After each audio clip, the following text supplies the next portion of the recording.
Hey guys! Oh, siya nga pala. 2 days na lang, Pasko na. Oh my God! For real? I mean, 2 days na lang, Pasko na. 2 days na lang? Ori, nagpakamahal Salvador lang ako ha. Nagpa-keratin lang ako ha. Charot ha.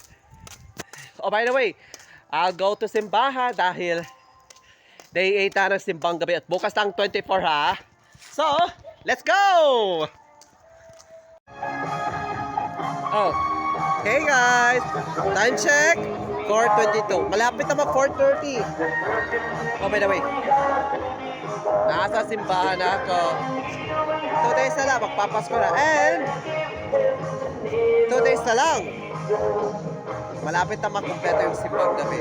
Nasa day 8 na tayo. At mga 9 days na lang, Pasko, ay, 9 days na lang, New Year na. Handa ka na ba sa New Year? Ah! Ako ready na. So, i-check ko sa inyo mamaya ha, after simbang gabi. Catch you later. Hi again! Kakatapos ko lang. Oy, bukas na pala ang last day ha. So, kailangan maaga tayo gumising bukas dahil tomorrow, last day ng simbang gabi. This is so exciting. And 24 na bukas. Of course. Siyempre, kumakain ako ng pandesal at saka inom ng kape before mag-uwi.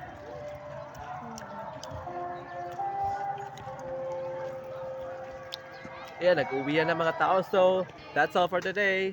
See you guys tomorrow dahil bukas na pala yung last day ng simbang gabi. So, bye!